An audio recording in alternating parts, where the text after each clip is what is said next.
দিন বাদে ন্যানোটেক দিলেন, আবার 15 দিন বাদে গোল্ড দিলেন, আবার 15 দিন বাদে ন্যানোটেক। যেগুলো পাতার ক্ষেত্রে এইভাবে গোল্ড এন্ড ন্যানোটেক কন্টিনিউ করে যাবেন, স্পেশালি ফর পান পাতা এন্ড চা পাতা, যেগুলো খুব হাই ভ্যালু, খুব ভালো রেজাল্ট হবে। ঠিক আছে, 15 গ্রাম। 15 গ্রাম। আর পান পাতায় স্প্রে করার ক্ষেত্রে মাথায় রাখবেন, এটা যদি পানের লতা যদি হয়, তাহলে উপর থেকে 1 2 3 4 তিনটে থেকে চারটে গিঁট ছেড়ে বাকি গাছটার পাতা লতাটায় স্প্রে করবেন, উপর অংশটায় স্প্রে করবেন না, কিছুই স্প্রে করবেন না উপরের অংশে। ঠিক আছে, এই কথাটা মাথায় রাখবেন। হ্যাঁ, পান পাতায় তার সাথে তো অবশ্যই এগ্রি করতে সরি এগ্রি 82 তো বেশি হয়। এগ্রি 82 পান পাতার ক্ষেত্রে 5 এর বেশি কখনোই যাবেন না। ঠিক আছে, সাবধান, 5 এর বেশি গেলে অসুবিধা হবে। হচ্ছে আপনার এরপরে আমরা চাষকে আরো নতুন ভাবে কি করে করতে পারবো। কেউ যদি ভাবেন যে আমি কিছু নতুন কিছু চাষ করব, গ্রিন হাউসে চাষ করব, কেউ ভাবেন গতানুগতিক কোথার বাইরে গিয়ে আমি কিছু চাষ করব, ড্রাগন ফলের চাষ করব, তো তাদের জন্য স্বাগত। আপনারা এরকম ভাবে নিজে নিজে আপনাদের প্ল্যানকে তৈরি করতে পারেন যে কিভাবে নতুন কিছু ভাবে করা যায়। চেয়ার আছে, চেয়ার প্রচুর আছে, দরজাটা খুলে রাখুন একটু, চেয়ার ভেতর থেকে নিন, বসে যান।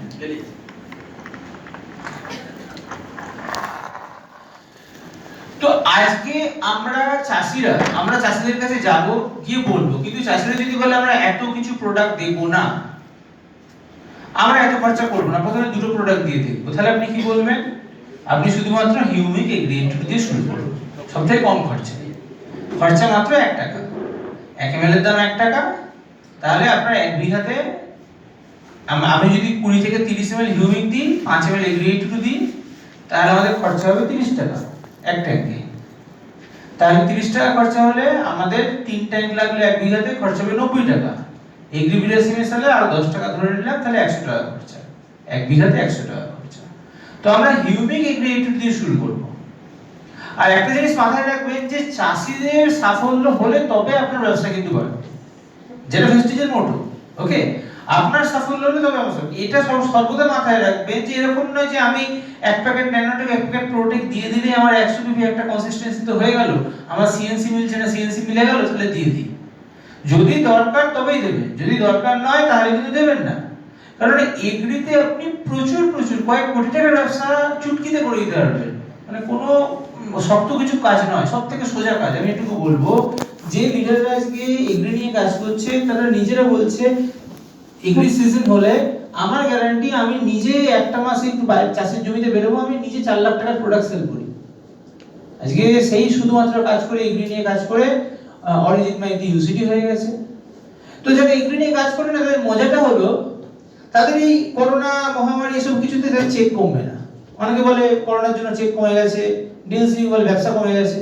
ব্যবসা তাদেরই কমবে যারা এগ্রি করে না, ব্যবসা তাদেরই কমবে যারা এগ্রি করে না। কারণ দেখুন, difference between need and luxury. আমার যদি পকেটে 100 টাকা আছে, তো আমি প্রথমে রেশন থেকে চাল আনবো, ডাল আনবো, খাবো, আমি লাক্সারি এই সমস্ত এত কিছু জিনিস ব্যবহার করবো না। তো ওই পয়সাগুলো আমি কেটে দেবো, এটা স্বাভাবিক কথা। তো আপনার ওই জিনিসগুলো ব্যবসা কিন্তু কমে যেতে পারে। যদি আবার করোনার সেকেন্ড ফেজ আসছে, নতুন স্ট্রেন আসছে, তো আবার অন্যান্য ক্ষেত্রে ব্যবসা কিন্তু অন্যান্য যেগুলো লাক্সারি আইটেম, যেগুলো আমাদের না হলেও চলবে, তাই না, তো সেই জিনিসগুলোই কমিয়ে দেবো, কিন্তু চাষ কিন্তু চলবে। আর করোনার সময় চাষিরা সব থেকে বেশি টাকা পেয়েছে, কারণ সবজির দাম বেশি। আজকের দিনে সবজির দাম কত? 100 টাকা করে কিলো।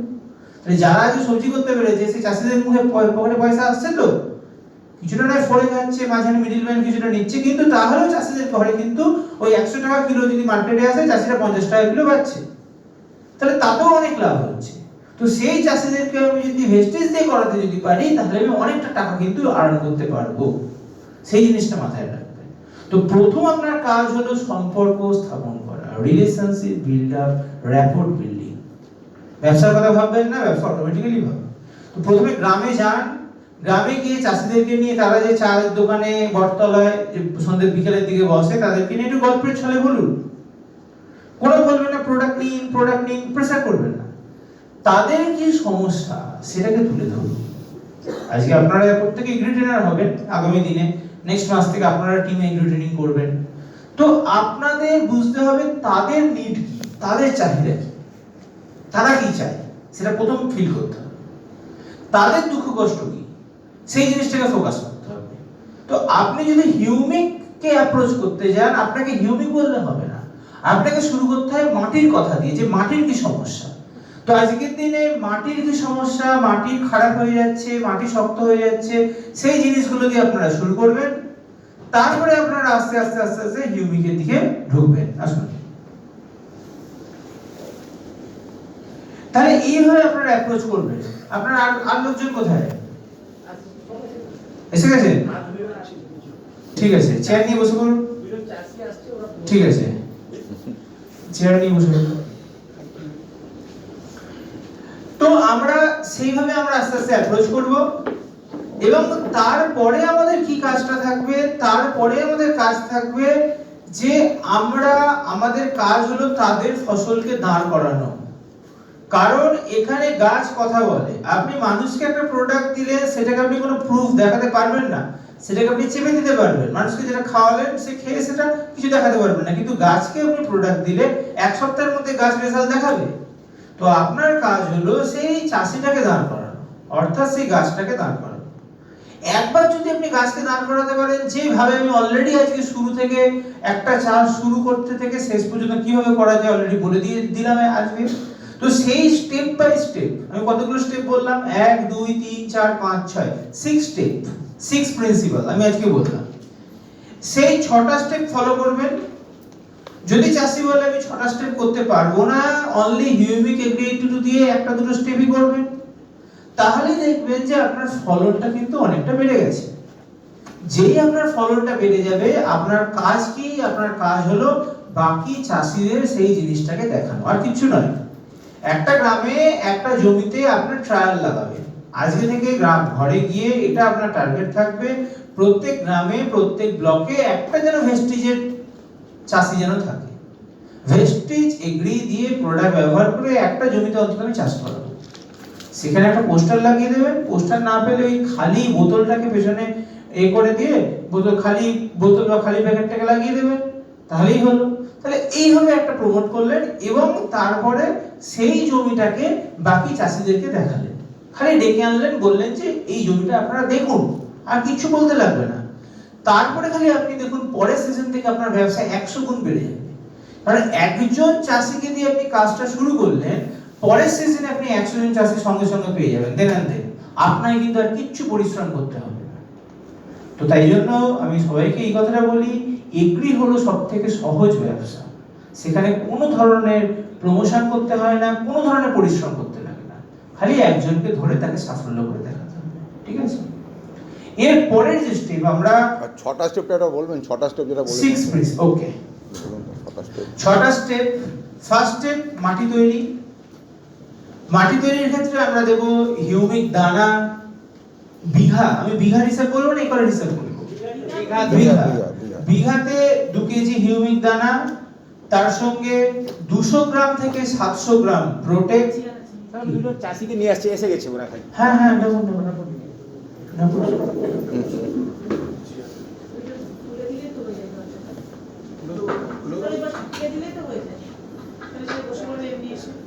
না, ফুলে তখনই দেবো যখন হল ফুল থাকবে। আমার আবার মানে হল খুলে দিলাম, আজকে বেশি আমি প্রমোট করিনি, কিন্তু তো হাউসফুল হয়নি, তা তো মোটামুটি লিখুন, note down the first step. First step হলো আমাদের মাটি তৈরি। মাটি তৈরির ক্ষেত্রে আমরা যে জিনিসটা লাগাবো সেটা হলো humic granules. Humic granules 2 KG, তার সাথে প্রোটেক্ট 300 গ্রাম থেকে 700 গ্রাম, মিনিমাম 200-300 গ্রাম, সর্বোচ্চ 700 গ্রাম, 700 গ্রাম। তার সাথে আমরা দেব এগ্রি অ্যাকোয়াজেল। অ্যাকোয়াজেল বেসিক ডোজ হলো 200 থেকে 300 গ্রাম, সর্বোচ্চ ডোজ হলো 600 গ্রাম।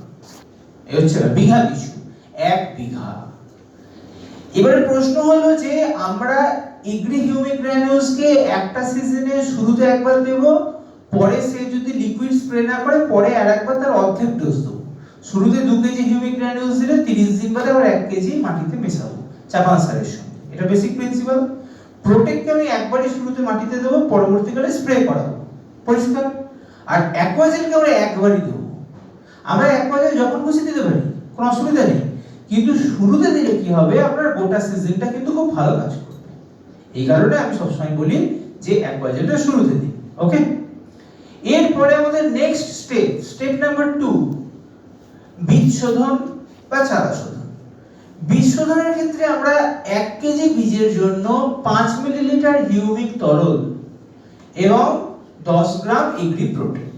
একটা কাজ করতে পারেন, ধরুন আপনার কাছে 50 কেজি বীজ আছে, হ্যাঁ, 1 কেজি বীজের জন্য 5 ml হিউমিক লিকুইড এবং 10 গ্রাম এগ্রি প্রোটেক্ট। 10 গ্রাম মানে 5 থেকে 10 গ্রাম, এটা ভ্যারি করবে। চাষি যদি বলে 5 গ্রাম পার কেজি বীজে দেবো, তো 5 গ্রাম। যেগুলো সবজির বীজ, ঠিক আছে, দেখুন এই ডোজটা ভ্যারি করবে। যেগুলো সবজির বীজ, সেগুলো 100 গ্রাম সবজির বীজ টোটাল বিঘাতে দেয়, খুব হালকা বীজ, তো সেক্ষেত্রে আমি 10-15 গ্রাম দিতে পারি প্রোটেক্ট, ঠিক আছে। কিন্তু এগুলো ধানের বীজ, সেগুলো 100 কেজি বীজ লাগবে, তাহলে 100 × 10, তাহলে 1000 গ্রাম প্রোটেক্ট শুধু বীজ শোধনেই চলে যাচ্ছে, তাহলে 1000 গ্রাম প্রোটেক্ট সে বীজ শোধনে দেবে না, খরচা অনেক বেশি হয়ে যাচ্ছে।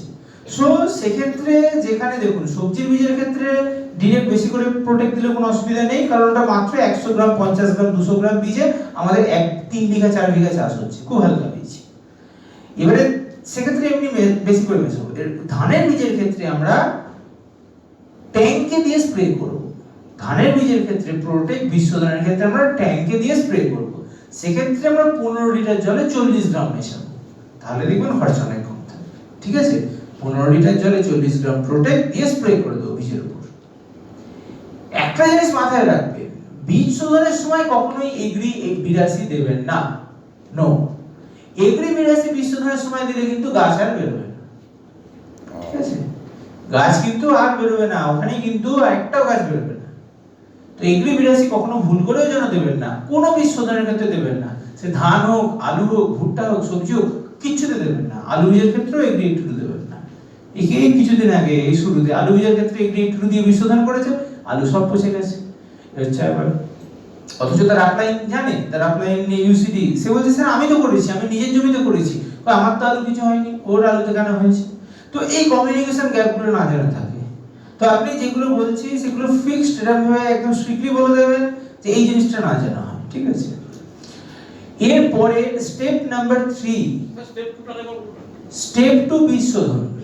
বীজ শোধনে হলো 1 কেজি বীজের জন্য আপনি 5 ml হিউমিক তরল সাথে 10 গ্রাম প্রোটেক্ট, ঠিক আছে। ওটাকে ভিজিয়ে রাখতে হবে? হ্যাঁ, ভিজিয়ে রাখবেন বা মিশিয়ে দিয়ে শুকিয়ে নেবেন, ব্যাস। ভিজিয়ে রাখা বা শুকিয়ে নিতে? হ্যাঁ হ্যাঁ, ভিজিয়ে বা শুকিয়ে নেবেন, তারপরে ছড়াতে হবে? হ্যাঁ, তবে ছড়িয়ে দিন। 10 গ্রাম না স্যার? 10 গ্রাম পার কেজি বীজে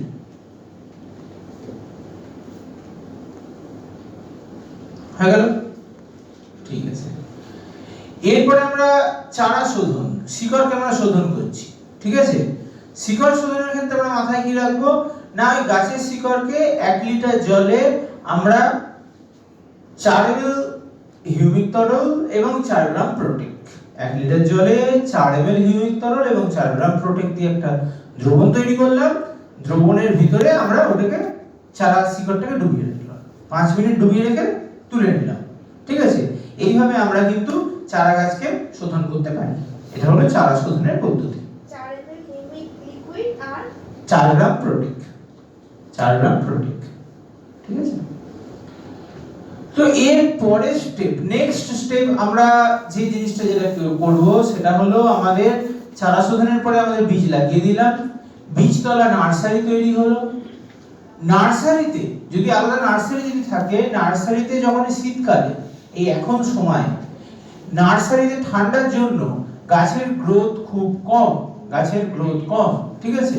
তো এই অবস্থাতে আমরা যে জিনিসটা করতে পারি সেটা হলো আমাদের নার্সারিতে 10 ml humic liquid, 10 ml humic liquid and 3 ml Agri 82, 10 ml humic liquid and 3 ml Agri 82 আমরা স্প্রে করব, ঠিক আছে। ওকে স্যার, আপনি সামনে চলে আসুন, এখানে সরে যান স্যার। আপনি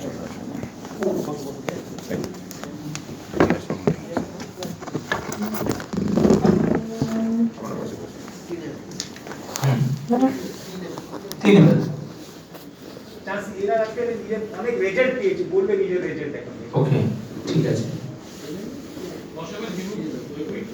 10 ml হিউমিক লিকুইড সাথে 3 ml এগ্রি 82। এটা হলো নার্সারিতে, ফর নার্সারি, সবজির নার্সারি, ধানের বীজতলা, এগুলোর ক্ষেত্রে আমরা এটা করব। তাহলে কি দেখবো, শীতকালেতেও কিন্তু গাছের গ্রোথ খুব ভালো হচ্ছে, শীতকালেতেও গাছের গ্রোথ ভালো হবে।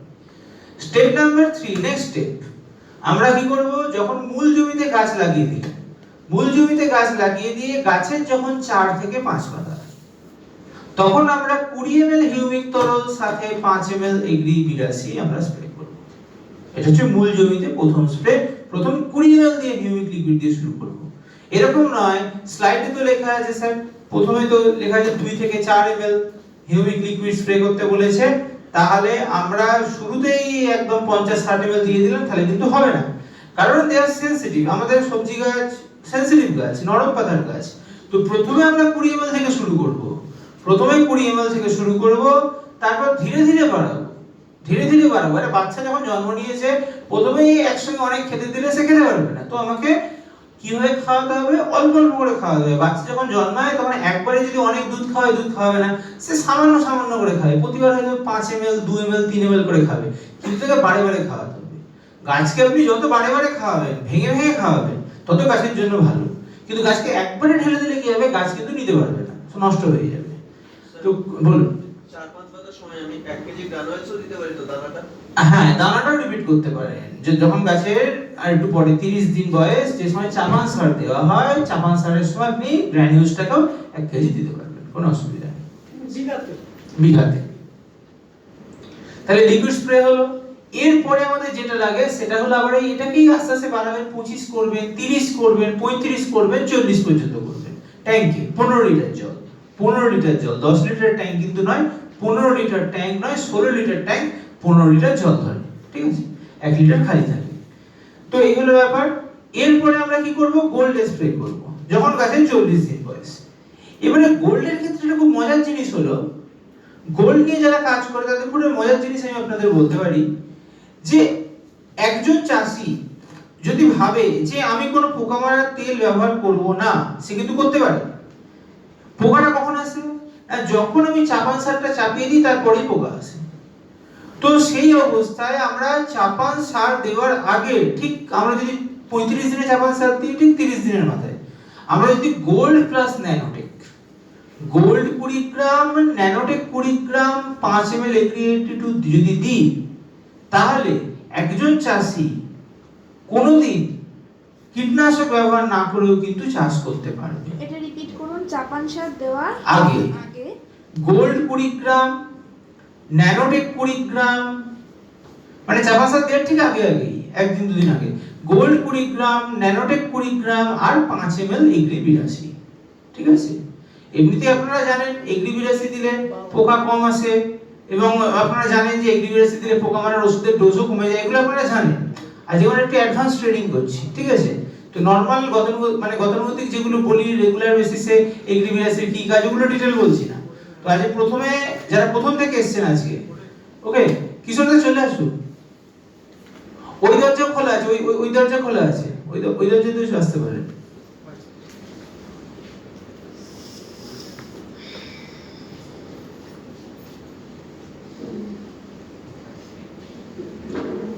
স্যার আমাদের প্রোডাক্ট দিয়ে চাষ করার সময় চাপান সার হিসাবে কি কি ইউজ করা যেতে পারে রাসায়নিকের ভিতরে? রাসায়নিকের ভিতরে চাপান সার হিসেবে কি কি ইউজ করা যেতে পারে, চাপান সার যেটা ব্যবহার করে সেটাই ব্যবহার করব, no problem. DAP, phosphate, plastic. হ্যাঁ হ্যাঁ হ্যাঁ, কোনো প্রবলেম নেই, কোনো প্রবলেম নেই। স্যার ইউরিয়াটা তো বেশি মাত্রায় ইউজ করে, ওটা কি বন্ধ করে দেবো একটু? হ্যাঁ, একদম ঠিক কথা। আমরা নাইট্রোজেন ঘটিত সার বেশি মাত্রায় ব্যবহার করলে কি হবে, আমাদের গাছের পাতা ঝাঁপবে, কিন্তু অনেক ধরনের সমস্যা হবে। যেরকম এবছর ধানে একটা ঝলসানো এলো শেষের দিকে, খড়গুলো, ধানটা খড়ের মতো হয়ে যাচ্ছে, অনেক জায়গায় হয়েছে ব্যাকটেরিয়াল ডিজিজ, ব্যাকটেরিয়াল ডিপ্লাইট, বিএলবি, ক্রেসাক, সেটা পটাশ সার কমের জন্য হচ্ছে। তো আমাদের এটা ব্যালেন্স রাখতে হবে, নাইট্রোজেন, ফসফেট, পটাশের আমাদের যেটা বলা হয়ে থাকে। তো আমি যা শিখেছি এতদিন ধরে আমাদের আইসিআর, ভারতীয় কৃষি অনুসন্ধান পরিষদের কথায়, আমরা রাসায়নিক সারকে নাইট্রোজেন যদি 4 ভাগ দিই, তার সাথে সাথে আমাদের 2 ভাগ ফসফেট দিতে হবে এবং 1 ভাগ পটাশ দিতে হবে। অর্থাৎ 4 কেজি নাইট্রোজেন দিলে সঙ্গে সঙ্গে 2 কেজি ফসফেট দিতে হবে, 1 কেজি পটাশ দিতে হবে। কিন্তু আমরা কি করি, আমাদের বেঙ্গলের বর্তমান রেশিও হচ্ছে 12 কেজি নাইট্রোজেন দিলে 2 কেজি ফসফেট দিই 1 কেজি পটাশ দিই, তাহলে নাইট্রোজেনটা কত বেশি দিই বুঝতে পারছেন? 3 থেকে 4 গুণ বেশি নাইট্রোজেন দিই in respect to phosphate and potash. কিন্তু আমরা তখনই চাষ ভালো হবে তাই জন্য যেখানে আমরা ফসফেট পটাশের পরিমাণটা বাড়াবো, বিশেষ করে পটাশের পরিমাণটা। তো এই জিনিসটা সর্বদা মাথায় রাখবেন, ঠিক আছে? আবার একবার ওই ইয়েটা বলুন, রেশিওটা। আইডিয়াল রেশিও হওয়া উচিত 4:2:1, 4:2:1, ওকে, মাথায় রাখবেন, ওকে। তো এরপর আমরা যে জিনিসটা যাচ্ছি সেটা হলো আমাদের গোল্ড দিলাম, ন্যানোটেক দিলাম, তাহলে গাছে পোকা আসবে না। ইভেন আমার কাছে একটা সাকসেস স্টোরি আছে, সাফল্য কথা আছে আজকে। আমি যখন এটা নিয়ে প্রমোট করি তখন আমাকে একজন লিডার বলে যে স্যার আমার চাষিরা আছে যারা 2 বছর কোনো পোকা মারার তেল ব্যবহার করেনি, শুধুমাত্র গোল্ড ন্যানোটেক দেয়, গ্রেড 2 দেয়, সেক্ষেত্রে তাদের জমিতে কোনো পোকা আসে না। ঠিক আছে, সাকসেস স্টোরি আছে, তাদের কন্ট্যাক্ট নম্বরে চাইলে দেবো। সুতরাং এটা একটা মিরাকল রেজাল্ট। আমরা পোকা মারার তেলকে পুরোপুরি বন্ধ করতে পারি। আমাদের ডিরেক্ট কোনো পোকা মারার ওষুধ নেই, এরকম নয় গাছে পোকা চলে আসলে কিছু দিলে পোকা চলে যাবে, সেটা কখনো বলবেন না। কিন্তু পোকার ভ্যাকসিন আছে, অর্থাৎ এটা দিলে পোকা আসবে না, সেটা আছে, ঠিক আছে? আর পোকা মারার ওষুধ দিলেও তার ডোজটা কি করে কমাতে পারি, তার জন্য এগ্রিভিরাসি আছে, সেটা আমাদের আছে, ঠিক আছে? এই হচ্ছে ব্যাপার। বসে পড়ুন আপনারা। তো এর পরে আমাদের যে জিনিসটা লাগে সেটা হলো ফুল আসার আগে মস।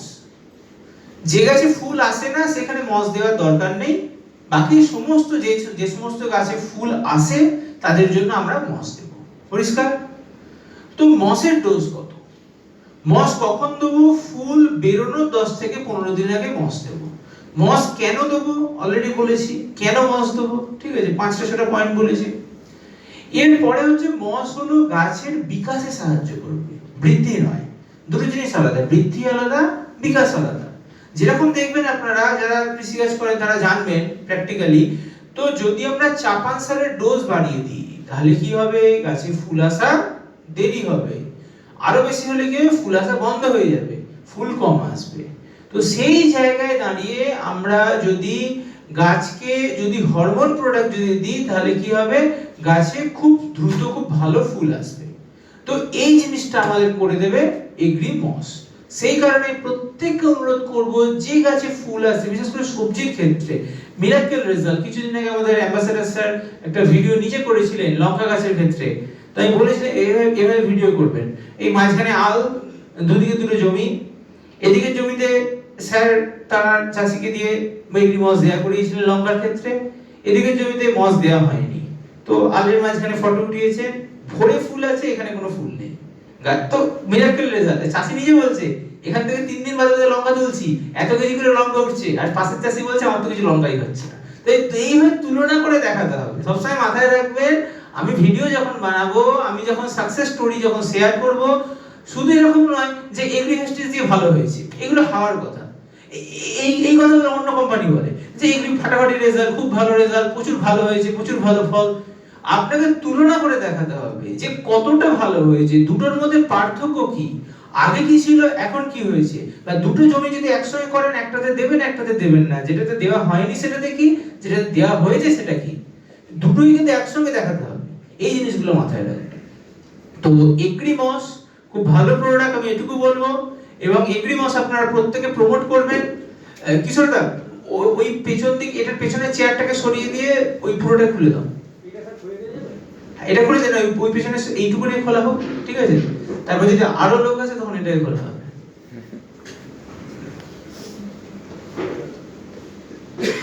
হ্যাঁ ঠিক আছে, বসে বলুন। এখন দেখতে পাবেন আপনারা, এদিকে চলে আসুন। ওকে,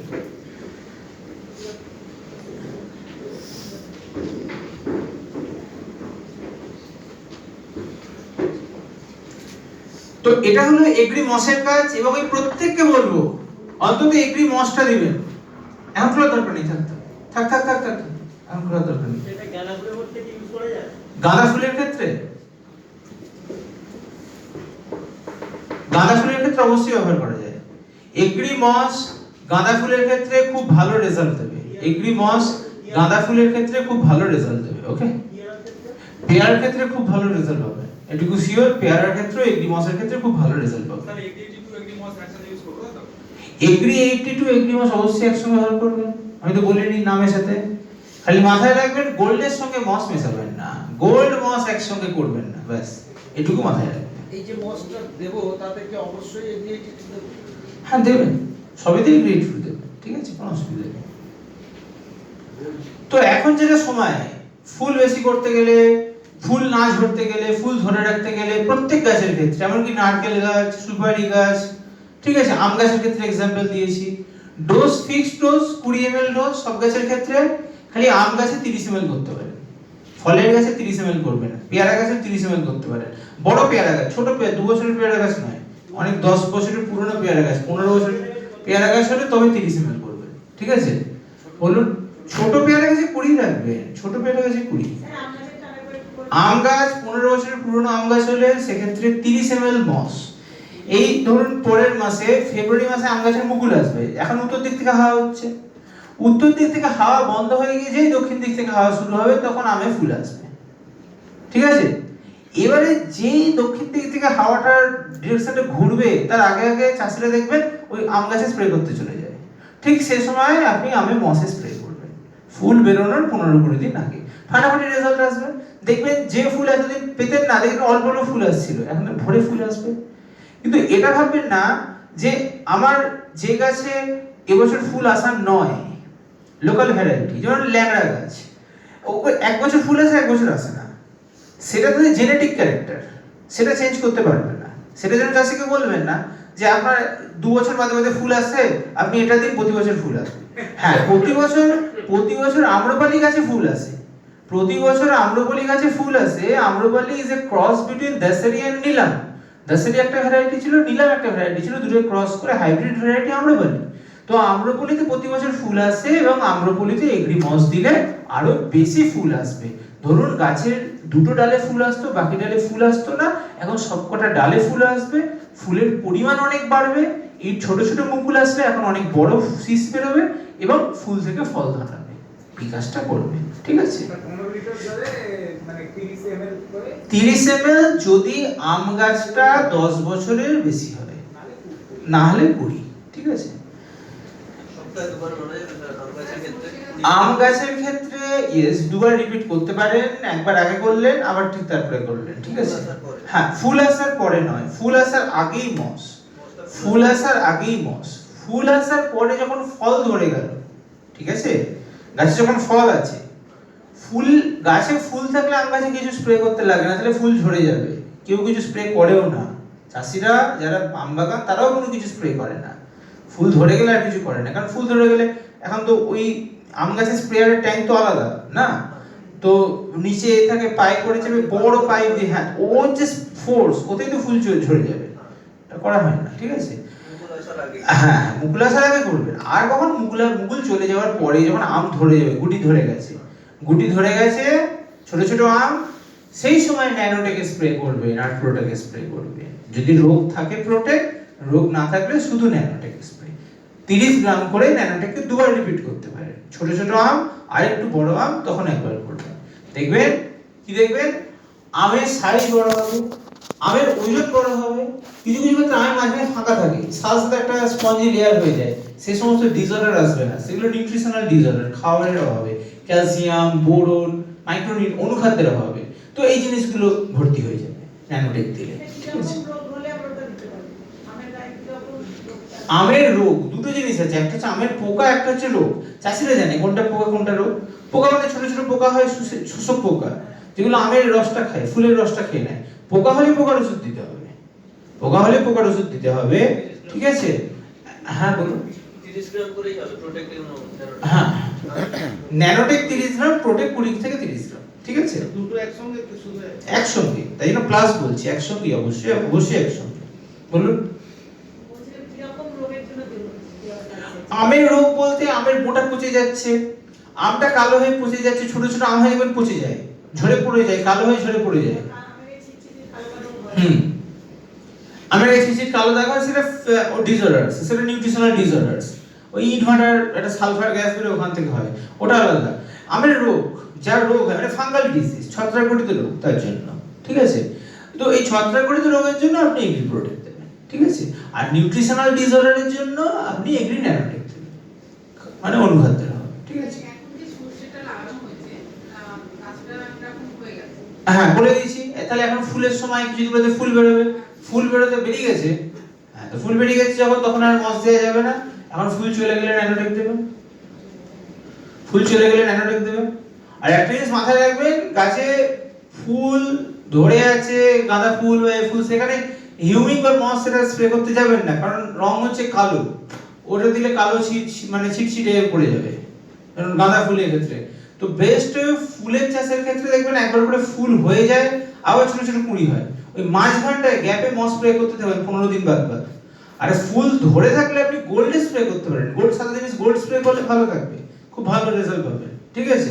কিন্তু আপনি কালো জিনিস স্প্রে করবেন না, হিউমিকটাও কালো, মস্টারটাও কালো, ডিপ কালো, ঠিক আছে, মাথায় রাখবেন। গাঁদা ফুলের যে চারাটা সব এখন করেছে, ওর আগে কিছু দেওয়া দরকার ছিল না? এখন থেকে স্প্রে করতে থাকুন না। আপনি দেখুন, আপনি বাড়ির জন্য করছেন না কমার্শিয়াল বেসিস করছেন? কমার্শিয়াল বেসিস করলে 15 লিটার জলে গাছে এখন হিউমিক স্প্রে করতে থাকুন, ন্যানোটেক স্প্রে করতে থাকুন, খুব ভালো রেজাল্ট পাবেন। অলরেডি বলেছি যেভাবে আজকে ট্রেনিং এ অলরেডি বললাম না, হিউমিককে 3 বার স্প্রে করাতে হবে, 20 ml থেকে শুরু করবেন, 25 ml 30 ml, ঠিক আছে, এভাবে করতে থাকুন, ভালো রেজাল্ট পাবেন। অলরেডি আমি এটা জমিতে গেছিলাম দাদা, আমি মেদিনীপুরে ট্রেনিং এর সময়, তো তারা আসলে নিজে বলছে স্যার হিউমিক দিয়েছি কি ভালো রেজাল্ট, তার মস লাগালাম, যেখানে পাশাপাশি জমিতে ফুলই আসে না, এখানে ভরে ফুল আসছে, কত দেখুন ছোট ছোট কুড়ি বেরোচ্ছে, পুরো ভরে কুড়ি আসছে। তারপর যখন ফুল আসার আগে মস দিয়ে দেবেন, মাঝখানে গোল্ড দিয়ে দেবেন। স্টেপটা সবসময় মাথায় রাখবেন, ফার্স্ট স্টেপ হিউমিক গ্রানুলস, দেন হিউমিক লিকুইড, দেন গোল্ড, দেন মস, দেন ন্যানোটেক, নরমাল কেসে। হ্যাঁ, প্রথমে মাটিতে হিউমিক দানা দিয়ে শুরু করবেন, বেসিক স্টেপ। তারপরে গাছ একটু বড় হলে হিউমিক লিকুইড স্প্রে করবেন। চাপান দেওয়ার আগে পোকার হাত থেকে বাঁচানোর জন্য গোল্ড ন্যানোটেক স্প্রে করবেন, ঠিক মাঝ বয়সী গোল্ড ন্যানোটেক দেবেন একবার। ফুল আসার আগে তারপর মসে স্প্রে করবেন। আর ফুল থেকে যেখানে ফল ধরে, দানা ধরে, সেখানে দানা বা ফলের ছোট ছোট, সে সময় ন্যানোটেক দেবেন, ডোজ বলে দিয়েছি। তো দিস ইজ এ স্টেপ, এই সিকোয়েন্সটা সর্বদা মাথায় রাখবেন। যাই চাষ করুন এই সিরিজটা মাথায় রাখবেন, খালি যেখানে ফুল হয় না সেখানে মস বন্ধ করে দেবেন, ঠিক আছে, বাস এইটুকুই। আর গোল্ড মস একসঙ্গে মেশাবেন না, এটুকুই, ঠিক আছে। ধানে যখন ফুল আর পোকা লাগে, ধান যখন পোকা লাগে তখন হিউমিক্স না, পোকার জন্য তো হিউমিক তো নয়। প্রথমে জানতে হবে হিউমিকটা কি জন্য, হিউমিকটা কি জন্য বলুন। হিউমিক গাছের খাবার, বেসিক ট্রেনিং ফার্স্টে দাদি বললেন হিউমিক গাছের খাবার, তো হিউমিক গাছে পোকা লাগার জন্য নয়। তো এটা আপনি কখনোই ভাববেন না যে হিউমিক দিলে পোকা চলে যাবে। পোকা লেগে গেলে আপনাকে পোকা মারার তেল দিতে হবে, পোকা মারার বীজ দিতে হবে। না লাগার আগে, লাগার আগে বলে দিয়েছি কি করতে হবে, গোল্ড ন্যানোটেক, আপনি ছিলেন না তখন, তখন বলেছি গোল্ড আর ন্যানোটেক দিতে হবে, ঠিক আছে। লাগার আগে আপনি গোল্ড ন্যানোটেক দিলে পোকা আসবে না, ঠিক আছে। গোল্ড আর ন্যানোটেক 20 + 20 + 5, 20 + 20 + 5। ক্যাপসিকাম পচানোর জন্য কি দেওয়া যায়? পচা, পচে গেলে ফাঙ্গাল ডিজিজ হলে সেখানে প্রোটেক্ট, চোখ বন্ধ করে প্রোটেক্ট। ফাঙ্গাল ডিজিজ যেমন ছত্রাকজনিত রোগ, পচে যাচ্ছে, কোনো পোকা নেই, সেখানে প্রোটেক্ট 20 গ্রাম বেসিক, 30 গ্রামও দিতে পারেন, ঠিক আছে। শুধু 15 লিটার জলে স্প্রে করুন। এখন তার মাটিতে দিতে পারবেন না, মাটিতে শোধন করতে গেলে শুরু থেকে দিতে হবে, মাটিতে প্রোটেক্ট দিতে বলেছিলাম, শুরু থেকে দিতে হবে। এখন না দিতে না পারলে প্রোটেক্ট স্প্রে করতে লাগবে, ঠিক আছে। কিন্তু মাটিতে দিলে বেশি বেশি ভালো কাজ হবে। মাটিতে শুরু থেকে যে দেবে তার কিন্তু রোগ আর লাগবে না, কারণ দেখবেন প্রিভেনশন ইজ বেটার দ্যান কিউর। চাষিকে শুরুতে যদি মাটিতে দিতে বলে আসবে তো রোগ লাগেনি, এখন কি হবে, পরে যখন রোগ লেগে যায় তখন 1000 টাকা খরচা করতে বললে সে কিন্তু খরচা করতে থাকবে, খরচা করতে থাকবে। কিন্তু সেগুলোকে যদি হিসাব করা যায়, দেখা যাবে শুরুতে আমি যদি 500 টাকা খরচা করতাম, পরে সে 3000 টাকা খরচা করছে। আমি নিজে চাষিদের সামনে বসে দেখেছি, ঠিক আছে আপনার রোগ লেগেছে, এটা দিল, কাজ হলো না, আবার এটা দিল, আবার এটা দিল, এবার দিতেই থাকে। খরচার হিসাব যদি লিস্ট দিয়ে দেখেন, দেখবেন খরচা হতেই থাকছে। কিন্তু ওই যে রোগ লেগে গেছে, বাঁচাতে হবে, কিন্তু কিছুতেই আর দাম করাতে পারে না। মানুষের কারণ ক্ষেত্রে একবার যখন রোগ হয়ে যাবে, যে গাছটা মরে গেল এমন কোনো ক্ষমতা নেই আবার সেই মরা গাছকে বাঁচিয়ে দেবে, ঠিক আছে। যে গাছের রোগ লেগে গিয়ে পচে গিয়ে মরে গেছে, সে গাছ তো মরে গেছে, সেটার কিছু হবে না, তো বাকি গাছগুলোকে দান করাবে। তো যেগুলো ধরুন কারোর একটা কিছু ক্ষতি হচ্ছে, কোভিড যাদের হচ্ছে, কোভিড সেরে গেলেও কিন্তু কার দেখাচ্ছে, হার্টে হচ্ছে, কার বিভিন্ন সমস্যা হচ্ছে, পোস্ট কোভিড স্ট্রেস। সো তাই জন্য রোগ চলে এলে তারপর প্রবলেম হতেই থাকবে, ঠিক আছে। রোগের আগেই আমি কিছু যদি করি যাতে রোগ আসবে না, সেটা কিন্তু সব থেকে বেটার হবে। উচ্ছে গাছে ফল আছে, গাছ ফেটে ফেটে যাচ্ছে, এই কোনো আমাদের কিছু ব্যবহার করে গাছ ফেটে যাচ্ছে মানে কিরকম ফেটে যাচ্ছে? কাণ্ডটা হ্যাঁ ফেটে যাচ্ছে। তো এক্ষেত্রে আপনি মাথায় রাখবেন, গাছ যখন ফেটে যাচ্ছে, ফেটে কি সেখান থেকে কোনো আঠা বেরোচ্ছে? পচে গেছে, ফেটে যে যে জায়গাটা গেছে ফাটা ফাটা ফুল দেখাচ্ছে। ফাটা ফাটা মতো দেখাচ্ছে। কোনো ওটা নাকি প্রতি বছরই হয় অনেক গাছে। অনেক গাছে হয় প্রতি বছরই। ফটো আছে? ফটো তো চাই, ফটো না হলে কি করে আমি বলবো? কখন দিয়েছিলে? ফটো আছে? উচ্ছে গাছ ফেটে গেছে, দেখান উচ্ছে গাছ ফেটে যায়। এটা ভেন্ডি গাছে মানে মানে বৃষ্টি হচ্ছে, বৃষ্টির পরে এটা তো বৃষ্টি হওয়ার পর, এটা তো অন্য জিনিস, এটা তো প্রোটেক্ট, এটা অন্য জিনিস। উনি যে বলছেন বড় গাছ ফেটে গেছে, বড় গাছ ফেটে গেছে যেটা, সেটা আমাকে ফটো দিন তো। আপনি কার টিমে আছেন? কে এনেছেন? স্যার এনেছেন? ওকে, কার গাছ ফেটে গেছে? হ্যাঁ হ্যাঁ, কার টিমে? সুশান্ত স্যার। সুশান্ত হালদার। ওকে ওকে, হ্যাঁ স্যারকে আমি বলেছিলাম, সন্ধ্যা স্যারকে বলেছিলাম। তো ঠিক আছে, আর কে আছেন? আপনারা কজন এসেছেন সুশান্ত স্যারের টিম থেকে? আমি আছি। ওকে ঠিক আছে। তো আপনারা ফটো পাঠান তো একবার দেখি আজকে। আচ্ছা, ঠিক আছে। গাছে ফল ভর্তি, গাছ অটোমেটিক মারা যাচ্ছে। কিরকম মারা যাচ্ছে? পেয়ারা গাছে ফল ভর্তি হয়ে গেছে। হ্যাঁ, গাছটা অটোমেটিক ভাবে ঝিমিয়ে যাচ্ছে, পাতা পড়ে যাচ্ছে, অটোমেটিক গাছটা মারা যাচ্ছে। কুঁকড়ে যাচ্ছে না ঝরে যাচ্ছে? পুরো মারা যাচ্ছে। ফটো দিন। এখন আন্দাজে বললে কি হবে, হয়তো পুরোটা ঠিক হবে না। তো ওরকম ভাবে গাছ মরে যাচ্ছে, ঝরে যাচ্ছে, অনেক কারণেই হতে পারে। গাছ ফেটে যাচ্ছে, অনেক কারণেই হতে পারে। তোমাকে পার্টিকুলার জানতে হবে যে কি কারণে এটা হচ্ছে, তবে আমি কমেন্ট করবো। তো এই হলো ব্যাপার। তো আজকে আমরা অ্যাডভান্স ট্রেনিং .11 হ্যাঁ বলুন। এটা মাকড় ফল লেগেছে, আছে প্রচুর। এটা মাকড় লেগেছে। এই ক্ষেত্রে কি সলিউশন? এটা মাকড়ের ওষুধ দিতে হবে, অ্যাকারিসাইড বাজারে পাওয়া যায়। মাকড় চাষিরা জানে, মাকড় জানেন তো, লাল মাকড়, হ্যাঁ, যিনি চাষ করেন ভেতর থেকে খেয়ে নেয় শোষক। পাতা কুঁকড়ে যাবে তো। দেখুন, পাতা কুঁকড়ে যাওয়ার ক্ষেত্রে আপনাদের যে জিনিসটা করতে হবে সেটা হলো, মন দিয়ে শুনবেন। হ্যাঁ, পাতা কুঁকড়ে যাওয়ার ক্ষেত্রে দুটো কারণে পাতা কুঁকড়ে যায়। একটা হলো গাছে মাকড় লাগলে পাতাটা অল্প অল্প কুঁকড়ে যায়, পাতা বড় থাকে। আর একটা পাতা কুঁকড়ে যায়, উপর দিকের পাতাগুলো একদম ছোট ছোট হয়ে যায়, সেটা ভাইরাসের কারণে। এবং সেই ভাইরাসটা বয়ে নিয়ে আসে সাদা মাছি। সেই গাছটা সাদা হয়ে যাচ্ছে। হ্যাঁ, হোয়াইট ফ্লাই, সাদা মাছি সেই ভাইরাসটাকে বহন করে নিয়ে আসে। তো দুটো ক্ষেত্রে আপনাকে পোকা মারার বীজ দিতে হবে, পোকা মারার তেল দিতে হবে, ঠিক আছে? মাকড়, পোকা মারার বীজ দিতে হবে। মাকড়ের জন্য একটা রেসিপি, সেই পোকা মাকড় বলি না, পোকা মাকড় লেগেছে তো পোকা মারার বীজ দিতে হবে। তার সঙ্গে এগ্রি 82 এগ্রি 82 5 ml করে অবশ্যই দেবে। এটুকু আমরা করতে পারি, এগ্রি 82 5 ml করে। ওকে, হ্যাঁ নেক্সট। বলছিলাম আমার এই টমেটো গাছ ফুটে যাচ্ছে। ফুটে যাচ্ছে মানে? হ্যাঁ, দাঁড়ান একে এক প্রশ্নগুলো নিয়ে নিই। কিরকম হচ্ছে বলুন? মানে কি হচ্ছে?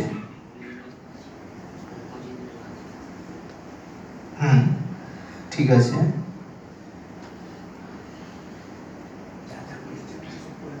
ওকে, কিন্তু এইরকম কুকড়ে গিয়ে তারপরে আর কি হচ্ছে? ছবিটা একটু পরিষ্কার হলে ভালো হতো। আর কি হচ্ছে?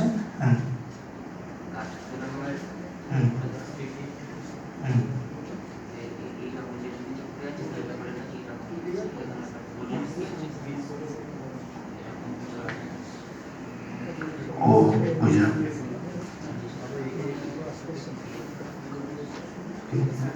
বুঝলাম, কিন্তু পাতাটা দেখছেন, পাতাটা খেয়ে নিয়েছে।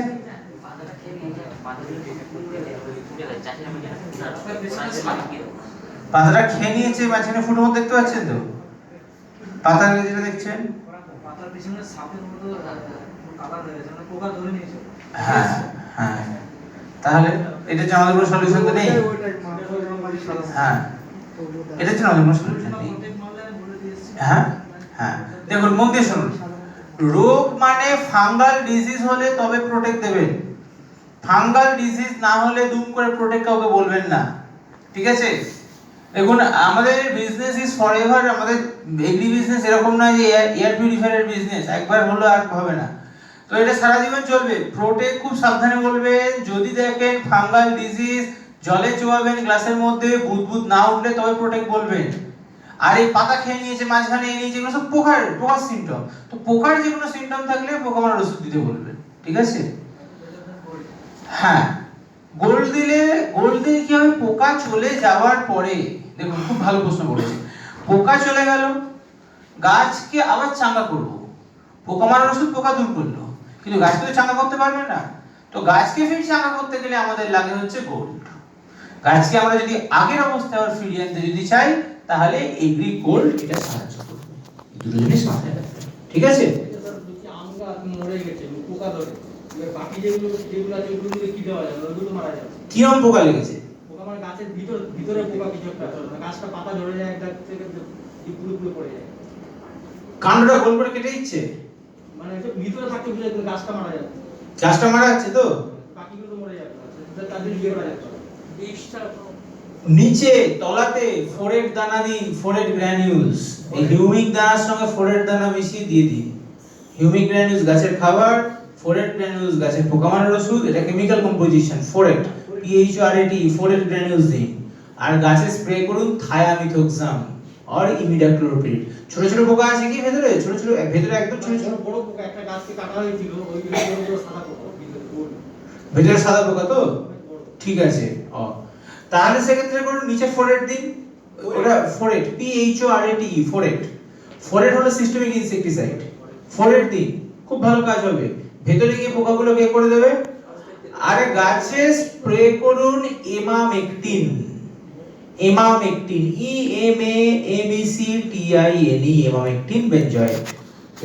Benzoate plus 10 ml এগ্রিএট2। কত বছরের গাছ? Emamectin, EMAMECTINE, emamectin benzoate, BENZOAT, benzoate. Emamectin বড় পোকার ক্ষেত্রে কাজ করে, বড় সংখ্যক ওগুলো হচ্ছে এমামেকটিন বেনজয়েড। এটাই কম্পোজিশন, এই কম্পোজিশনের ওষুধই হবে, সেম কম্পোজিশন পেয়ে যাবেন। ওকে, টমেটো গাছে যেটা ছোট ছোট পোকা আছে ভেতরে থায়ামিথক্সাম দিয়ে ভালো কাজ করবে। স্যার বলছি যে এটা কিভাবে দিতে হবে, ইউজ করা যাবে কিভাবে, বড় গাছ স্প্রে করলে তো হবে না, ভিতর থেকে দেবো, তাই আমি তো বললাম নিচে ফোরেট দিন, নিচে দিতে হবে, নিচে ফোরেট দিলে আর গাছে স্প্রে করুন না। এমামেকটিন যেটা বলেছি এটা সিস্টেমিক ইনসেক্টিসাইড, এর সাথে এগ্রিএট2 তো মেশাচ্ছে, চিন্তা কিছু না, স্প্রে করলেই কাজ হবে, ভেতরে চলে যাবে। হ্যাঁ বললাম, রোজও বলেছি 10 ml দিতে বলেছি আমি। হ্যাঁ বলে দিয়েছি 15 লিটারে। কত বছরের গাছ? গাছ 10 বছর 15 বছর। হ্যাঁ তাহলে 10 ml দিন, এগ্রিএট2 10 ml দিন না, অসুবিধা নেই। আচ্ছা, আম্রপলি আম দেখতে খুব সুন্দর, কাটা হলো ভেতরে পোকা ভেতরে বেরোচ্ছে, পোকা, হ্যাঁ, সাদা সাদা পোকা, ওটা ওটা ওই উচ্চ হয়ে যাচ্ছে না, কিন্তু হ্যাঁ, হয়ে গেছে, দিব্যি রয়েছে। ঘরের গাছ না ঘরের ঘরের গাছ, তো ঘরের গাছের জন্য আপনি একটা কাজ করুন, এখন আপনি না গোল্ড মাটিতে দিয়ে দিন, মাটিতে গোল, হ্যাঁ গোল্ড দিয়ে দিন, তো স্প্রে করতে পারবেন না তো, না স্প্রে করার মেশিন নেই, গোল্ড দিয়ে দিন, মাটিতে কাজ হয়ে যাবে। গোল্ড দিয়ে দিন, ন্যানোটেক দিয়ে দিন, মাটিতে দিয়ে দিন, বাস এই দুটোই দেবেন। এখন হিউমিক দেবেন না, কারণ আমার সাথে হিউমিক দিলে, এখন মাটিতে হিউমিক দিলে ফুল আসা বন্ধ হয়ে যাবে, গাছ আবার পাতাতে চলে যাবে, দুটো জিনিস আলাদা, গ্রোথ আর ডেভেলপমেন্ট। কিছুদিন বাদে ফুল আসবে, তো এখন মাটিতে হিউমিক গ্র্যানুলস দেওয়ার দরকার নেই, হিউমিক গ্র্যানুলস দেবেন ফল পেরে নেওয়ার পরে, মাটিতে হিউমিক গ্র্যানুলস দেবেন। আম গাছের ক্ষেত্রে ফল পেরে নেওয়ার পরে বর্ষার সময় গাছে খেতে দিতে হয়, যাতে গাছে আবার যাতে গ্রোথ করে, আবার বৃদ্ধি যেতে হয়, সেই সময় হিউমিক গ্র্যানুলস মাটিতে দিতে লাগে। তো এখন খালি গোল্ড ন্যানোটেক মাটিতে দিন।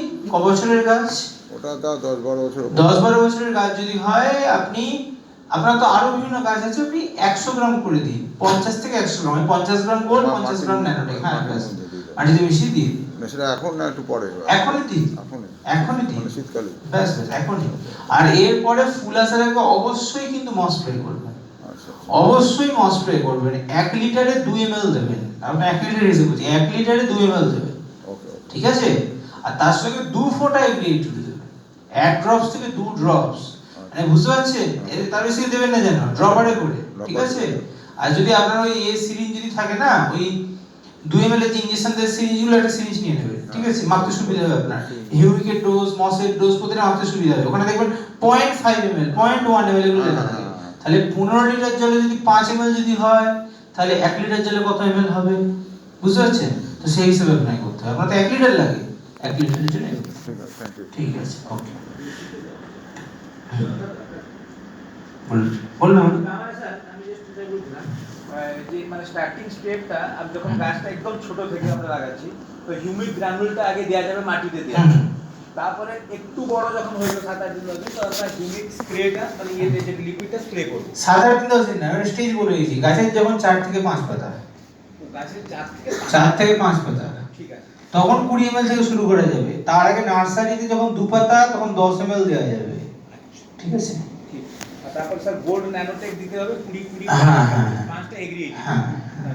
তারপর স্যার মসটা স্প্রে করতে হবে হুম, তারপরে আবার ন্যানোটেক হ্যাঁ, ব্যাস, ব্যাস, ঠিক। খুব সহজ করে আমি বলি, এতে কোনো রকম কোনো অসুবিধা না যেতে হয়, ঠিক আছে?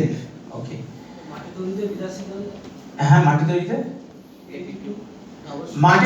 এগ্রি 2 দেবেন, কিন্তু এগ্রি অ্যাকোয়াজেলের সঙ্গে এগ্রি 2 দেবেন না, ঠিক আছে? এগ্রি অ্যাকোয়াজেলের সঙ্গে কোনো তরল সংস্পর্শে আসবে না। এগ্রি 2 মাটি তৈরিতে দেবেন, মাটির পিএইচ ব্যালেন্স ঠিক করার জন্য, মাটিকে ঠিক করার জন্য এগ্রি 2 দেবেন, কোনো অসুবিধা নেই। 1 বিঘায় 100 ml, 1 একরে 300 ml দিন না, কোনো অসুবিধা নেই। বিঘায় 100, একরে 300। তাহলে আমি এগ্রি 2 কখন দেবো আর অ্যাকোয়াজেলটা কখন দেবো? হ্যাঁ, আমি এইটার ক্লারিফিকেশন আমি করে দিই সব সময়। দেখুন, আমি যেটা বলেছি humic granules plus Protek plus Aquagel দিয়ে দিলেন। রাসায়নিক সারের সঙ্গে এগ্রি 2 মিশিয়ে দিন। আর যদি রাসায়নিক সারের সঙ্গে অ্যাকোয়াজেল যদি দেন তাহলে হিউমিকের সঙ্গে এগ্রি 2 দিন। বুঝতে পারলেন? দুটোর মধ্যে যে কোনো একটা, দুটোর মধ্যে যে কোনো একটা আপনার সুবিধা মতো করতে পারেন। অ্যাকোয়াজেল এগ্রি একটু মেশানো যাবে না না না। তাহলে আজকে আমরা অ্যাডভান্স ট্রেনিং এগুলো শিখলাম। আর আমাদের মধ্যে যদি কোনো নতুন চাষের বিষয় নিয়ে কোনো প্রশ্ন থাকে করতে পারেন। ড্রাগন ফল করছেন কেউ, আমি ড্রাগন ফলের বাগানে গিয়ে ট্রেনিং করিয়েছি। চা বাগান তো খুব ভালো ক্যাপচার হয়েছে, নেক্সট মাসে আবার চা বাগানের জন্য যাচ্ছি, ঠিক আছে? নর্থ বেঙ্গলে নেক্সট মাসে প্রত্যেকটা ট্রেনিং নর্থ বেঙ্গলে আছে। আমের জন্য মালদায় যাচ্ছি, মালদায় দুটো ট্রেনিং আছে, মালদা ডিএলসি মেনে আছে, মেন সুজাপুর, মালদা মেন টাউনে আছে একটা, হরিশ্চন্দ্রপুরে আছে, বালুরঘাটে আছে, ইসলামপুর আছে। এই ট্রেনিংগুলো নর্থ বেঙ্গলে সব কটা আছে। স্যার পান পাতা ওদের ভাষায় বলে চিকিৎসা হ্যাঁ, ট্রেনিং পাঠিয়ে দেবো, পাঠিয়ে পাঠিয়ে দেবো। দেবো। মানে এইবারে যখন পেয়েছি খুব ভালো হয়েছে, যার জন্য আমরা ছড়াতে আসতে পারছি পারলাম, আর কি। আসতে পারলাম। ঠিক আছে। প্রত্যেকটা ট্রেনিং এ অন্তত আমার থেকে 100 করে ট্রেনিং আছে স্যার? হ্যাঁ বিজাপুরে বাহ, থাকবে, তারপর কি বালুরঘাটে থাকবে, বাহ, ঠিক আছে, গ্যারান্টি বাহ। গোল্ড মস দুটো একসাথে স্প্রে হবে না কোনো ভাবে। না না, কোনো অসুবিধা হবে এই না। দুটোই শুধু আলাদা রাখতে হবে, হ্যাঁ, মাথায় রাখতে হবে। গোল্ড মস একভাবে। হুম। প্রত্যেকটাও তো আলাদা স্প্রে হবে। প্রোটেক্টটা আলাদা স্প্রে করবেন। প্রোটেক্ট স্প্রে করার সময় এগ্রি 2 না দিলে ভালো হয়। প্রোটেক্ট স্প্রে করার সময় শুধু প্রোটেক্ট স্প্রে করলে ভালো হয়, ঠিক আছে? স্যার পান পান পাতা বলুন, কি হয়েছে পান পাতা? চিটারও যেটা বলছে চাষিরা হ্যাঁ, ওটা চিটে পান পাতা ডুবাবেন, বুদবুদ বেরোয় ওটা থেকে। পান পাতার আঙ্গারি কিছু একটা ব্যাকটেরিয়া ঘটিত রোগ আছে, ঠিক আছে? জ্যান্থোমোনাস ব্যাকটেরিয়াল যে ডিজিজগুলো যেগুলো আছে, যেটা ফাঙ্গাল ডিজিজ নয়, ব্যাকটেরিয়াল ডিজিজ, সেখানে স্ট্রেপ্টোমাইসিন লাগে। মাত্র 2 গ্রাম দেবেন। 3 গ্রাম ধান গাছে লাগে, 3 গ্রাম বেশি লাগে না। 15 লিটার জলে মাত্র 3 গ্রাম লাগে ধান গাছে। Streptomycin, streptomycin sulphate plus tetracycline hydrochloride. মানে আমাদের যে অ্যান্টিব্যাকটেরিয়াল, আমাদের জ্বর হলে খাই আমরা স্ট্রেপ্টোমাইসিন, স্ট্রেপ্টোসাইক্লিন, একই অ্যান্টিব্যাকটেরিয়াল স্ট্রেপ্টোমাইসিন গাছে দিতে লাগে। এটা আন্ডারিয়াল হ্যাঁ হ্যাঁ, একদম সঙ্গে সঙ্গে ঠিক হয়ে যাবে। আর চিটা সঙ্গে সঙ্গে ব্যাকটেরিয়াল, চিটাঙ্গারি বলছি না আমি, ব্যাকটেরিয়াল ডিজিজ যে কোনো, ওই যেটা জলে ডুবে দেখে বুদবুদ উঠছে, ব্যাকটেরিয়াল ডিজিজ, বুদবুদ ওঠা মানেই ব্যাকটেরিয়া। তো সেখানে চোখ বন্ধ করে 2 থেকে 3 গ্রাম 15 লিটার জলে স্ট্রেপ্টোমাইসিন দেবেন। হলুদ প্যাকেটে ছোট পাওয়া যায়, ছোট ছোট পাউচ পাওয়া যায়, ঠিক আছে? আমরা এই ছোট এরকম পাতা পাতা পাউচ পাওয়া যায়। তো ওর সঙ্গে এগ্রি 82 মেশাবেন 5 ml, 5 ml এগ্রি 82 মিশিয়ে দেবেন, ভালো কাজ হবে, ঠিক আছে? আমাদের প্রোডাক্ট দিয়ে চাষবাস করলে রাসায়নিক বাদ দিয়ে কি চাষ করা যায়? পুরোপুরি রাসায়নিক যদি বাদ দিয়ে ভালো প্রশ্ন। অনেকে করছে, কিন্তু 5 বছর পর, 5 বছর কন্টিনিউ ভেস্টিজ করলে তখন আপনি বলবেন যে আমি রাসায়নিক ছাড়া করব, ঠিক আছে? ওই ঝট করে শুরুতেই প্রথম বছর করে রাসায়নিক বন্ধ করে দিলে হবে না। সেটা আমি এক্সাম্পল দিই, ধরুন কারো 450 সুগার লেভেল, সে ঝট করে সুগারের মেডিসিন বন্ধ করে দিলে, ভেস্টিজ সাপ্লিমেন্ট চালু করলে, সে পরের দিন মরে যাবে, না 2 দিন পরে মরে যাবে, যে বাঁচবে না। কারণ যে অত সুগার মেডিসিন খেতে হবে, অ্যালোপ্যাথিক মেডিসিন। তো আমরা এত অ্যালোপ্যাথিক ওষুধ খাচ্ছি, মানে এত চাষের জন্য এত রাসায়নিক ব্যবহার করছি, ঝট করে রাসায়নিক বন্ধ করে দিলে কিন্তু গাছ মরে যাবে, গাছে ফলন পাবেন না। কিছু জায়গা আছে যেখানে জৈব চাষ অলরেডি শুরু অলরেডি হয়ে হচ্ছে, গেছে, সেখানে তো অবশ্যই হবে, অবশ্যই হবে, অবশ্যই হবে। যেমন ত্রিপুরায় আমি গেছিলাম, কিছু অর্গানিক ফার্মিং আছে, নর্থ বেঙ্গলে কিছু এনজিও আছে এখানে অর্গানিকই করে, ফুল অর্গানিক। তো সেক্ষেত্রে আমাদের যেহেতু হিউমিকে আইএমও সার্টিফিকেশন আছে, আইএমও সার্টিফিকেশনের জন্য সুবিধা হয় কাজগুলো করতে, তো তাদের ক্ষেত্রে শুধু অর্গানিক দিয়ে চাষ করছে, খুব ভালো ফলন হচ্ছে, খুব ভালো ফলন হচ্ছে। আর কেউ কেউ কি করছে যে শুরুতে হিউমিক গ্রানুলসের ডোজটাকে একটু বাড়িয়ে দিচ্ছে। ওইটা আমি বলতে যাচ্ছিলাম, যদি আপনি এটা বলুন বলুন বলুন। যদি সেই গ্রানুলসে মানে একটুখানি বেশি করে দেয় তাহলে আমাদের রাসায়নিক সার ছাড়াও হবে। হ্যাঁ হবে তো। ওটা হচ্ছে হিউজ পরিমাণে। হ্যাঁ হ্যাঁ, আমি অফিসিয়ালি বলি না, যেমন এখন বিহারে রাসায়নিক সারই পাওয়া যাচ্ছে না। বিহারে খবর নিয়ে দেখুন, বিহারে বলছে ডিএপি হাওয়া হচ্ছে, কি করে হাওয়া হয়? বলছে না স্যার, কেউ রাসায়নিক সারই পাচ্ছে না, রাসায়নিক সার ব্ল্যাক মার্কেট চলছে। তো সেখানকার ক্রাউন ইউনিভার্সিটি সবাই বলছে স্যার আমি শুধু হিউমিক দিয়ে করাচ্ছি। আমি বলছি করান, প্রথমবার করাচ্ছেন তো রিস্কটা আমি নেবো না। তো আস্তে আস্তে যদি 2-3 বছর করা থাকতো তাহলে আমি বলতাম যে হ্যাঁ শুধু হিউমিক গ্রানুলস দিয়ে হবে। বলছে না স্যার, আমি আগের বছর কিছু জমি শুধু হিউমিক গ্রানুলস দিয়ে করিয়েছিলাম, কিন্তু আমরা রাসায়নিক থেকেও ভালো রেজাল্ট পেয়েছি, আমার কাছে রেজাল্ট আছে। ঠিক আছে করান, এই 2 দিন আগে কথা হচ্ছে। তো এই হলো ব্যাপার। তো আমার ট্রেনিং আপনি সমস্ত রাজ্যে পাবেন, নর্থ ইস্টে আসাম, মণিপুর, মেঘালয়, মিজোরাম, অরুণাচল, ত্রিপুরাতে তো প্রায় 1 মাস বাদে বাদেই যাচ্ছি, ত্রিপুরাতে খুব ভালো কাজ হচ্ছে। নাগাল্যান্ডেও গেছি ট্রেনিং এ, ডিমাপুর ভেতরে ঢুকেছি, তারপরে এদিকে শিলং, শিলচর, বরাক ভ্যালি ডিস্ট্রিক্টে আগের মাসে গেছিলাম। তো আর এদিকে তো ইস্টার্ন স্টেটস এর মধ্যে বিহারে পাবেন, ঝাড়খণ্ডে পাবেন, প্রতি মাসে বিহারে আছে, ঝাড়খণ্ডে 1 মাস গ্যাপ দিয়ে দিই, ওড়িশাতেও প্রতি মাসে পাবেন। ওড়িশাতে হ্যাঁ বলুন বলুন। বলছি এইবার হচ্ছে উড়িষ্যায় শিডিউলটা দিলে উড়িষ্যায় ঢুকবো। ওড়িশাতে আপনি যেটা বলেছেন সেখানে দিয়েছি, দেখি মানে চাষের আগে আগে দিয়েছি। এর পরের মাসে যেটা আছে জগৎসিংপুর আছে, কটক জগৎসিংপুর। কটকে হবে না, জগৎসিংপুরে হবে, কটক থেকে ভেতরে, ওটা এগ্রিবেট। কটকে চাষের জায়গা না, কটকে চাষিতে জগৎসিংপুরে যেতে হবে। পার্ক আছে, আমার একটা ফ্রেন্ডের সাথে কথা হচ্ছে, যত পার্ক আছে ওর কন্ট্রোলে আছে। স্যার পাঠিয়ে দিই। জগৎসিংপুর যেতে বলবো তাকে, পাঠাতেই বলবো। না ওটা তো ভেতরে হয়ে গেল, ঠিক আছে ফোনে কথা বলুন, ঠিক আছে। পার্কের জন্য আমি আলাদা করে বসতে পারি। এবারে যেটা শিডিউলটা যেটা আছে অলরেডি তৈরি হয়ে গেছে, অ্যাপ্রুভালের জন্য পাঠাবো। তো রাঁচি থেকে ঢুকছি আমি কটকে, এই যে একটা হাতিয়াপুরি একটা এক্সপ্রেস ট্রেন আছে না, হ্যাঁ ওইটা করে ঢুকছি। তো তাই জন্য ওটা ঢুকে কটকে নেমে কটক জগৎসিংপুর যাব, আবার কটকে থেকে আর পরের দিন জলেশ্বরে, ভঞ্জ ভবন জলেশ্বরে ট্রেনিং আছে, দিয়ে ওটা করে ফিরে যাচ্ছি। ভুবনেশ্বর যাবেন না, আমি কটকে আপনার সাথে হ্যাঁ হ্যাঁ হ্যাঁ, কটকে মিট করাতে পারবেন, কটকে উনি। তো আমি পান পাতা ইউজ করে, যেটা শীতের সময় কি হতো পাতা কালো কালো হয়ে যেত, ওটা আমি রিসেন্টলি পাওয়া, তো মানে আমার নিজেরই পান বাগান হচ্ছে, আমার 3000-এর বাগান। সেখানে দেখা যাচ্ছে আমার জাস্ট এইবারে আমি ইউজ করলাম গোল্ড আর ন্যানোটেক, করার পর দেখা যাচ্ছে পানে যে কালচে কালচে দাগটা ওটা কিন্তু আসেনি। প্লাস সাউথ 24 পরগনাতে কি হয়েছে, বেগুন গাছে পুরো চাষি বলতে তুলে দেয় বেগুন গাছটা।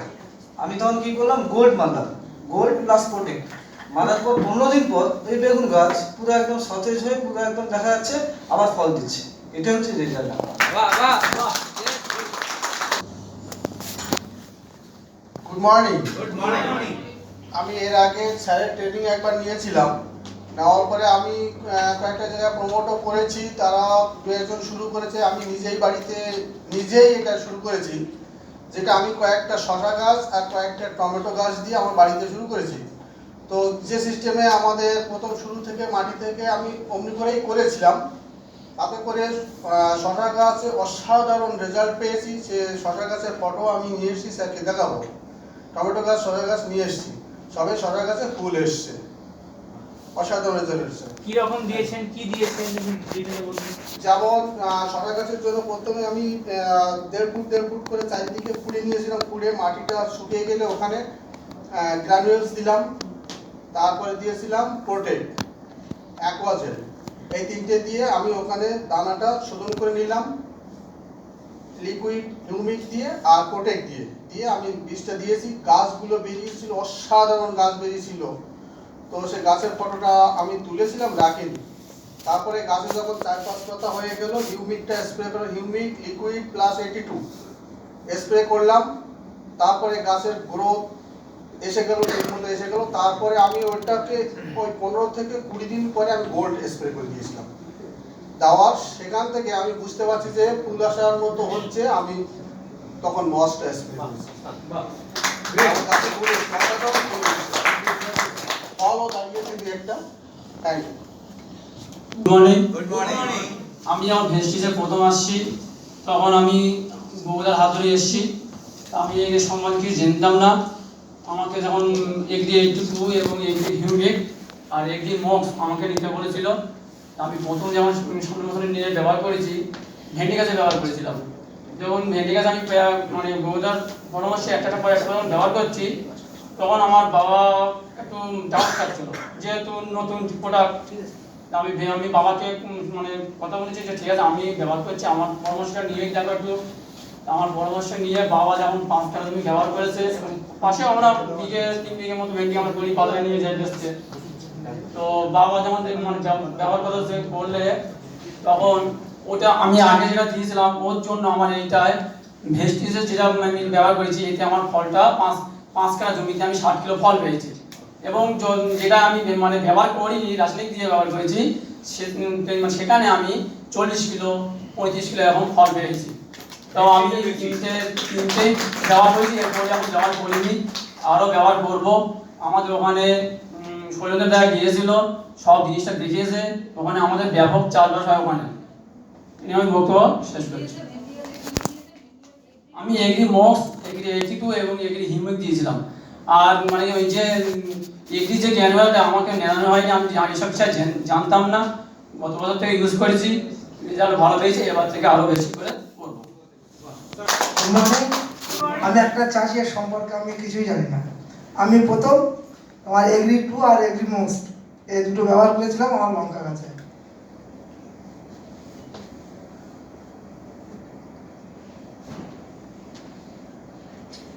তার রেজাল্ট হচ্ছে এই।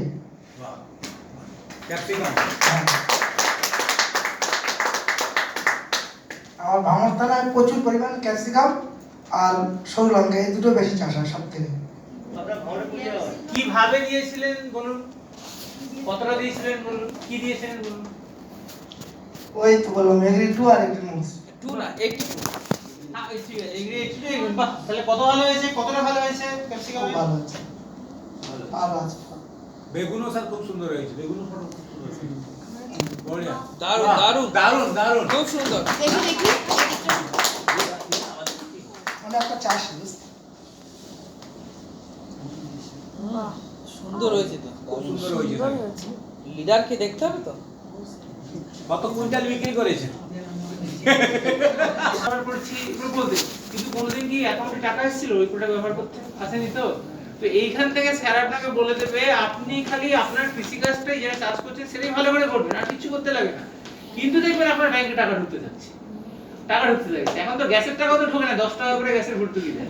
তো এবারে ঠিক বলেছেন, তো এবারে আপনারা দেখবেন ভর্তুকির টাকা প্রচুর ঢুকবে, এত ঢুকবে দেখবেন চাষ করে যা ইনকাম করছে সেই ইনকাম দেখবেন খালি এই জিনিসটাই খালি শেয়ার করার জন্য হবে।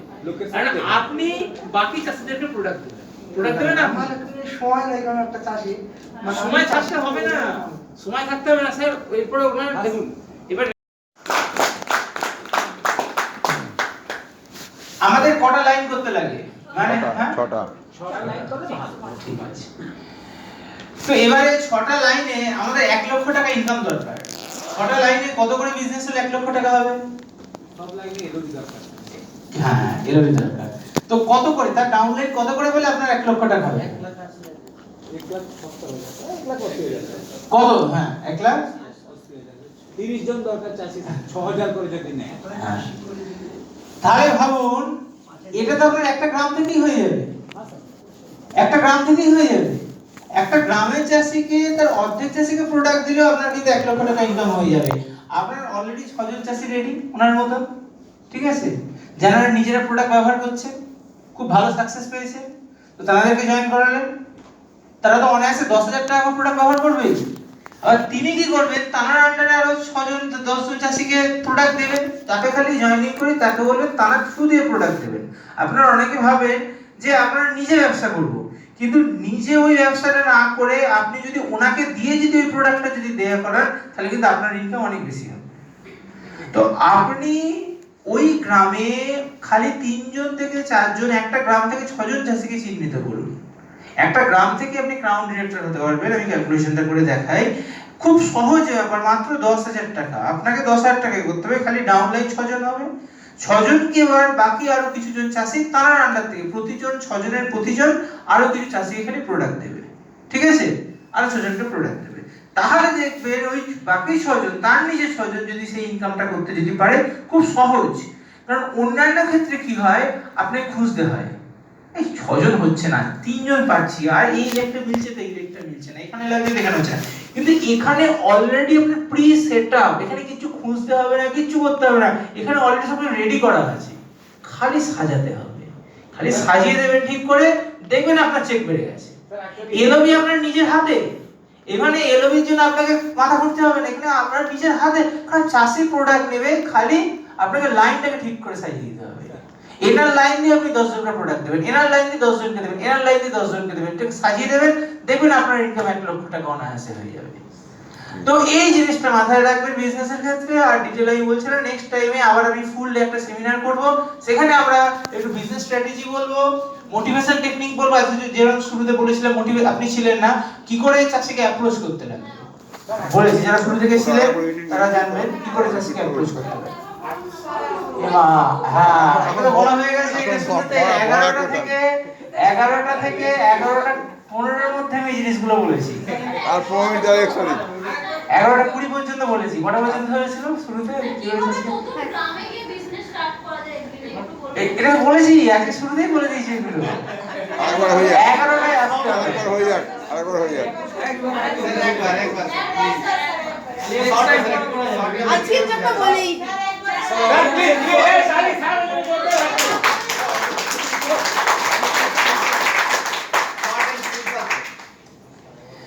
তো আজকে আমি ছোট্ট করে শর্টে 5 মিনিট বলছি। এর পরে নেক্সট মান্থে আবার জানুয়ারি মাস বা ফেব্রুয়ারি মাসে আমি ফাঁকা ডেট দেখে আমি একটা ফুল ডে প্রোগ্রাম করব, সেখানে ডিটেইল প্রসেস বলবো যে কি করে চাষিকে একদম ডেমো করে দেখাবো। চাষি থাকবে, আমি থাকবো, ঠিক আছে? কি করে হবে তার কোশ্চেন অ্যানসার সেশন, কি করে একদম প্র্যাকটিক্যাল করে দেখাবো কিভাবে। দেখুন, সবসময় আপনাকে ভাবতে হবে যে আপনি যদি ভাবেন যে আমি পিভি মেলাতে যাচ্ছি, একটা গোল্ড একটা একটা একটা প্রোটেক একটা ন্যানোটেক দিলে আপনার একটা কনসিস্টেন্সি হয়ে যাবে, একটা সিএনসি হয়ে যাবে। কিন্তু এটা আপনি কখনো ভাববেন না, আপনি প্রোডাক্ট সেল করতে যাচ্ছেন না, তাহলে সারের দোকানদারের সঙ্গে আপনার কোনো পার্থক্য রইল না। আপনি যাচ্ছেন চাষির কি চাহিদা সেটাকে পূরণ করতে, চাষির দুঃখ কষ্ট কি, প্রথমে আপনাকে ফোকাস থাকতে হবে তার দুঃখ কষ্ট কি। আপনি মাটি, একটা শুরু করেন মাটি থেকে, যে মাটির ক্ষমতা কমে গেছে, মাটির উর্বরতা কমে গেছে, মাটিতে কিছু দেখা যায় না, মাটি শক্ত হয়ে গেছে, এবং পাথরের মতো শক্ত হয়ে গেছে। তো সেই জায়গা থেকে শুরু করলেন, চাষি বুঝবে কি ও আমার সমব্যথী, আমার কথাটা ও ভাবছে, তবেই ও রেসপন্স করবে। তার আগে আপনি, আপনাদের ফার্স্ট মিস্টেক হচ্ছে আপনি ডিরেক্ট গিয়ে দুম করে এগ্রি হিউমিকের কথা বলে দিলেন, এগ্রি হিউমিকের বোতল ধরিয়ে দিলেন। আপনার ব্যবসা কিন্তু সে কিন্তু নেবে না। আপনাকে শুরু করতে হবে মাটি থেকে, তার সমস্যা থেকে শুরু করতে হবে। প্রোডাক্টের নাম কখনোই নেবেন না, প্রোডাক্টের নাম কখনোই নেবেন না, খালি তার প্রবলেম থেকে শুরু করবেন, তার সলিউশনটা বলবেন, লাস্টে গিয়ে প্রোডাক্টের নাম বলবেন, তারপরে চাষি নিজেই বলবে আমাকে 1 ফাইল দিন, তখন চাষিকে ডোজ বলবেন। কাউকে যদি আপনি জোর করে ঠেলেন, সে একটু ছুটে এখান থেকে এটুকু ছুটে দাঁড়িয়ে যাবে, পিছন ফিরে তাকাবে দেখছে কিনা, ঠিক আছে? কিন্তু কাউকে ভেতর থেকে ছোটান, সে নিজেই ছুটবে, পেছনে কে দেখছে না এসে সে দেখবে না, এমনি ছুটতে থাকবে। তো আপনার কাজ হলো তার ভেতরে বাতি জ্বালানো, তার ভেতরে বাতি জ্বালানো, এবং তার যে প্রসেস, সাইকোলজিক্যাল প্রসেস, কিছু টেকনিক আছে। কারণ আমি এসে ফিল করেছি এগ্রি বিজনেস হয় না একটাই কারণ, আমরা বলতে পারি না। আমরা প্রত্যেকে জানি যে এগ্রিতে প্রচুর ব্যবসা, প্রত্যেক লিডার জানে যে এগ্রিতে হাইয়েস্ট পিভি আছে, এবং এগ্রিতে একজন চাষিকে প্রোডাক্ট দিলে ওই তেল সাবান শাক কত টাকা পিভি আসে। কিন্তু একজন চাষিকে প্রোডাক্ট দিলে আমার 1 বিঘা থেকে একটা কনসিস্টেন্সি আসবে, 1 একর থেকে 3টে সিএনসি আসবে, 300 পিভি হবে। তাহলে ভাবুন, একজন চাষির কাছে 3 বিঘা জমি তো আছেই, প্রত্যেক চাষির কাছে। একজন চাষির কাছে 10 বিঘা করে জমি থাকে, তাহলে 10 বিঘা জমিতে প্রোডাক্ট দিলে আমি 1000 পিভি এট এ টাইম পেয়ে যাব। বাল্ক বিজনেস, প্রচুর ব্যবসা, তা সত্ত্বেও আমরা এগ্রি করতে চাই না। তার কারণ আমরা এগ্রিতে সাকসেস পাই না, কেন আমরা ঠিক করে বলতে পারি না। এই টেকনিকগুলো আমরা নেক্সট টাইমে প্রতিটা প্রোডাক্ট ধরে ধরে আমি অ্যাপ্রোচিং টেকনিক শেখাবো। যে প্রোটেক্ট আমি বলতে যাব, কিভাবে প্রোটেক্টটাকে রিপ্রেজেন্ট করব, গোল্ডকে বলতে যাব, গোল্ডটাকে আমি কিভাবে বলবো, এই টেকনিকগুলো আমি শেখাবো। ঠিক আছে, তো মোটামুটি জিনিসটা বুঝতে পারলেন, ছোট করে বললাম যে কিভাবে অ্যাপ্রোচ করতে হবে। আপনারা নিজে এটার উপর ভাবুন, ঠিক আছে, যে আমি চাষির গ্রহণযোগ্যতাকে বাড়ানোর জন্য তার সমস্যাকে তুলে ধরবো। ঠিক আছে, দেখবেন অটোমেটিক চাষি প্রোডাক্ট নেবে, অটোমেটিক চাষি প্রোডাক্ট নেবে। So thank you all of you again and wish you well. Agriculture trainer mister Basudeb ঘোষের ট্রেনিং আজকের মতন এখানেই শেষ হলো। যারা এই ট্রেনিং শুনলেন এবং জানলেন, তারা যদি যোগাযোগ করতে চান তারা আমার সঙ্গে যোগাযোগ করতে পারেন। আমি মিস্টার কমল অধিকারী বলছি। আমার ফোন নাম্বার 9339734266। ধন্যবাদ। Wish you well.